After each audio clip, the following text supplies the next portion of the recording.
You write in 12 Rules that you skipped a grade in school and you were small for your age. Do you think that shaped your personality and your experiences of life? Well, it did to some degree. It made it difficult for me to participate in sports. So I didn't really do anything that was fundamentally athletic till I was in graduate school. So my parents are guilty about that because they felt that it wasn't good for me, but I'm not unhappy about it. I got through school faster. I wasn't a fan of school, and the faster I got through it, the better. I think it might have encouraged me to do two other things, which was I probably hung around with rougher kids than I might have otherwise, as a compensation, I suppose, for being smart and academically able and also small. So I probably exaggerated my roughness, I suppose, and it made me more capable of verbally defending myself. But other than that, I don't think it had much of an effect. I think I pretty much left all of that behind. That's very good. Also, the other thing I was really interested in was that you married your teenage sweetheart. Yeah, well, I met her when I was 8. So we've known each other for 50 years. Yeah. So this is, I think, really fascinating. So I read that and I thought that was quite moving. And then I was reading the bit about, the animal kingdom, and the bit we take away from the lobster section is that, what happens if you're top lobster is that you get to impregnate all the females. That's as being evolutionary successful as a lobster, right? That's proclivity towards polygamy, which is one of the things that pulls on human society. Right, and you're now the pretty big lobster, and yet you are monogamous. You're faithful to your wife. You don't want to go around impregnating every woman that you see, right? No, one woman's enough trouble. Right, so I think that's to me that was really interesting, because that's a way in which we are very obviously very different from animal society, and to me it takes... not that different. I mean, there are plenty of societies where exactly that happens. Right, but you've been able to overcome that biological urge, right? And so in the sense that maybe there are other biological urges, such as men's propensity towards violence, that might also be overcome. Well, it's not self-evident that you want it to be overcome. I mean, you don't know what goes along with it. Obviously, first of all, defining violence isn't that straightforward. How about use of force in self-defense? Does that constitute violence? I think to me that's a separate category of violence. I think self-defense, but it's not that easy to distinguish them. Like if you're, what you want to do with a child who's aggressive is socialize them so that they become sophisticated in their manifestation of their aggression. You don't want to inhibit it. You certainly don't want to socialize little boys to be more like little girls. That's, first of all, you don't know how to do it to begin with, but second of all, it's not it's not an advisable strategy. So, well, I found that really interesting, because in the book you say that if you feminize men, that might give them more of might have more of an allure towards these very fascist ideologies. Oh, there's no doubt about that. That's standard psychoanalytic. That's like psychoanalysis 101. If you repress something, it comes back with a vengeance. Okay, so tell me what you mean by feminizing in that sense. Because to me, if you don't mind me saying so, you are a man who is quite feminine. You're in touch with your feminine side. You are very well dressed. You talk a lot about your diet. You've talked about your emotions. I hate talking about my diet. Right, but you cry in public. You enjoy spending time with your kids. All of these things that are not sad, isn't it? But they're not stereotypically male, and I think that's very admirable. Pretty strange behavior for a patriarchal tyrant. Well, that's why I think that you're probably, in some ways, you're not a patriarchal tyrant, or that actually all of our programming, if you want to call it that in biology, is overcomable, because you are... It's integratable. Right, but you are a man who some people would say has a lot of feminine traits like that, and I don't... Do you think that means that you are now been in the allure of authoritarian fascistic ideologies because you're baking cakes? Oh, I noticed the allure. And then what do you do with that? Work to live such that there's no temptation in that, which is also what I recommend to everyone else. Right. If you see any temptation in that, then you should straighten yourself up real quick. So, and that's what I've done for decades. So of course you have to see the allure in that. If you don't see the allure in it, you're a fool, just like if you don't see the allure in the radical leftist ideas. I mean, if you didn't understand the allure, you couldn't understand the ideas. They're dangerously alluring. You know, it'd be lovely if there was a strong man who could solve all our problems, and those who deserved it got exactly what was coming to them. It's not something that I would recommend as a wish. So, but that doesn't mean you know, you want to be blind to its attraction. You want to see what the dark parts of you are attracted to. It helps you keep an eye on where things can go if they go badly sideways. So, I don't think it has anything to do, though, with my, what would you say, more classically feminine interests. Not as far as I can tell. I mean, I have all sorts of classically masculine interests too, so right, and it seems to be reasonably well balanced. Right, so you talk then about we shouldn't socialise little boys like little girls, but actually, you know, I have lots of stereotypes. I'm interested in politics, which is overwhelmingly male-dominated.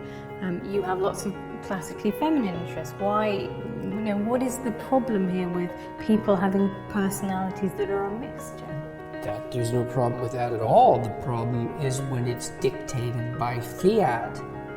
Well, hang on a minute, who's fiat? How about the education system? So, in schools, you think, you know, that there is... Well, I outlined, I can't remember the psychologist's name at the moment, but he was quite influential in the 1980s, who recommended as a control for male violence that boys be socialized more like little girls.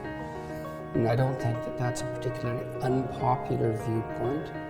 So on the de-emphasis on competition, for example, in games, the increase in the rise of competitive games where scores aren't kept, that sort of thing, is all a manifestation of that kind of theory as far as I'm concerned. The idea that there's something intrinsically wrong with competition.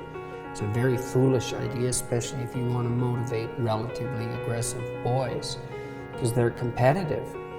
Well, competition, that's not good. Someone has to lose. It's like, well, you're not going to get very far looking at the world that way, I'm afraid. You know, maybe you want to generate a plethora of games so that everybody has a shot at winning. That's a good idea, but you certainly don't want to devalue the notion of winning. If you're doing something necessary, you should reward people who are particularly good at it. It's part of the definition of it being necessary.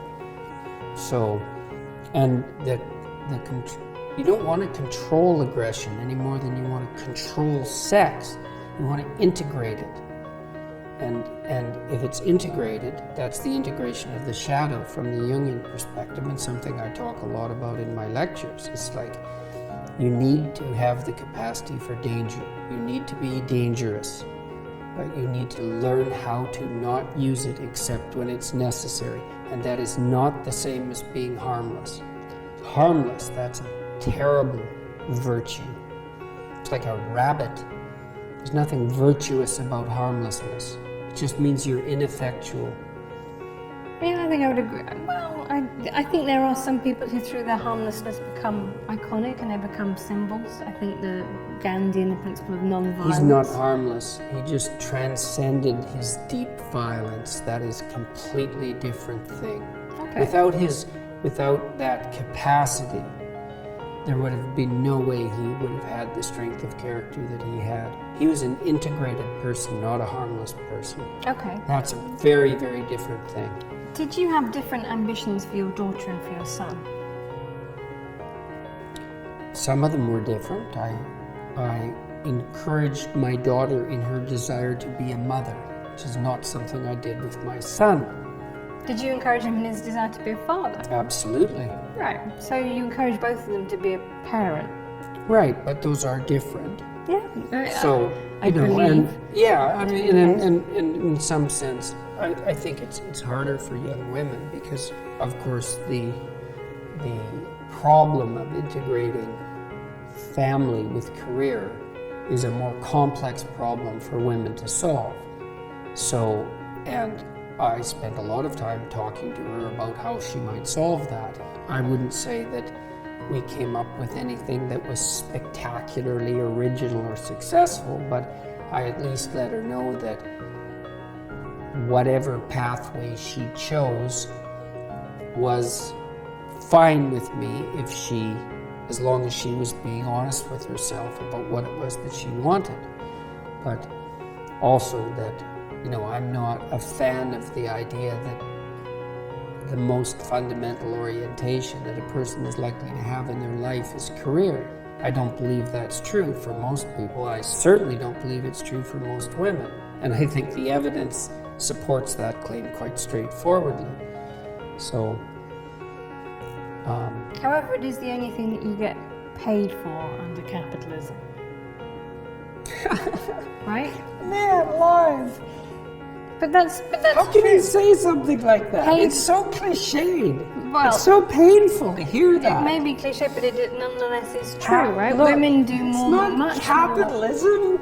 Well, For God's sake. it is. No, it isn't. You have to invest into a child for 18 years before they have any economic utility.